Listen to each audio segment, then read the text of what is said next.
Hello guys, আসসালামু আলাইকুম।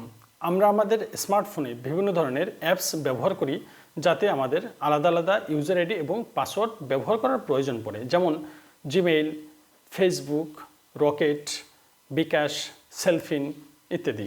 এছাড়াও বিভিন্ন ধরনের ওয়েবসাইটও ভিজিট করে থাকি যেখানেও আলাদা আলাদা ইউজার আইডি এবং পাসওয়ার্ডও ব্যবহার করার প্রয়োজন পড়ে। সাধারণত সমস্যায় আমরা তখনই পড়ি যখন আমরা আমাদের সেই ওয়েবসাইট বা অ্যাপসের পাসওয়ার্ড ভুলে যাই। ফোনে লগ ইন থাকা অবস্থায় যেহেতু পাসওয়ার্ড দেখা যায় না, আজকে এই ভিডিওতে দেখাবো খুব সহজভাবে, খুব সিম্পলি ওয়েতে কিভাবে আপনি আপনার সেই অ্যাপস বা ওয়েবসাইটের পাসওয়ার্ড দেখে নিতে পারবেন। এই ভিডিওটি যদি আপনার কাছে ভালো লাগে এবং আপনার জন্য যদি হেল্পফুল হয়, আপনি ফেসবুক পেজ থেকে দেখলে অবশ্যই পেজটি ফলো দিয়ে ভিডিওটি আপনার বন্ধুদের মাঝে শেয়ার করে দিন, যাতে আপনার ওই বন্ধুরও কাজে আসে। আর যদি ইউটিউবে দেখে থাকেন তাহলে চ্যানেলটি সাবস্ক্রাইব করে পাশে থাকুন এবং পাশে থাকা বেল বাটনটি অন করে দিন। আর যারা ইতিমধ্যে কাজটি করে ফেলেছেন, থ্যাংক ইউ সো মাচ। চলুন তবে শুরু করা যাক। ওকে, আমরা প্রথমে চলে যাব হচ্ছে আমাদের ক্রোম ব্রাউজারে।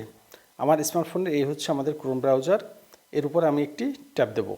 ট্যাব দেওয়ার পরে ক্রোম ব্রাউজারটি আমার ফোনে এইভাবে ওপেন হবে। এরপরে উপরে ডান পাশে যে 3 ডট মেনু আছে, এই 3 ডট মেনুতে আমরা একটি ট্যাব দেব।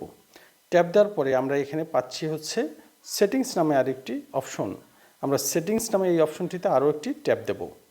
ট্যাব দেওয়ার পরে আমাদের কাছে এই ধরনের আরও একটি ইন্টারফেস চলে আসবে। আমরা এখানে পাচ্ছি পাসওয়ার্ড নামে একটি অপশন। এই পাসওয়ার্ড নামের যে অপশনটি, এতে আমি আরেকটি ট্যাব দেব। ট্যাব দেওয়ার পর দেখতে পাচ্ছেন ম্যাজিক আসবে এখানে।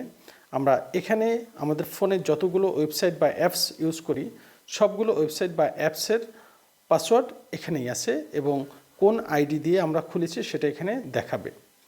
আমরা একটু যদি নিচের দিকে স্ক্রল করি তাহলে দেখতে পারবো অনেকগুলো আমার অ্যাপস আছে বা ওয়েবসাইট আছে যেগুলো আমি এই ফোন থেকে ইউজ করছি এবং সেগুলোর পাসওয়ার্ড এখানে আছে। ধরুন আমি দেখতে চাচ্ছি আমার হচ্ছে এই ফেসবুকের পাসওয়ার্ডটি।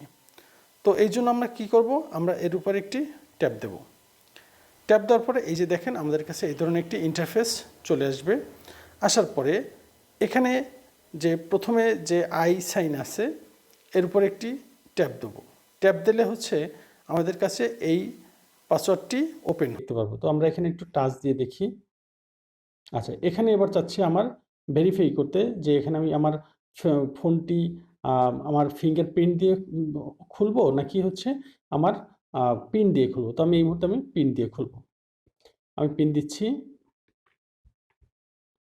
ওকে, কন্টিনিউ বাটন দিলাম। এখন দেখতে পাচ্ছেন যে এখানে প্রদর্শিত হচ্ছে যে আমার ফেসবুকের পাসওয়ার্ড হচ্ছে এইটি। তো এইভাবে আপনি আপনার ফোন থেকে যে কোনো অ্যাপসের পাসওয়ার্ড আপনি খুঁজে বের করতে পারবেন এবং যে কোনো ওয়েবসাইটের পাসওয়ার্ডও এইভাবে একই রকমের বের করে নিতে পারবেন। তো ঠিক আছে, সবাই ভালো থাকবেন। দেখা হচ্ছে নতুন কোনো ভিডিও নিয়ে। সেই পর্যন্ত ভালো থাকেন। আল্লাহ হাফেজ।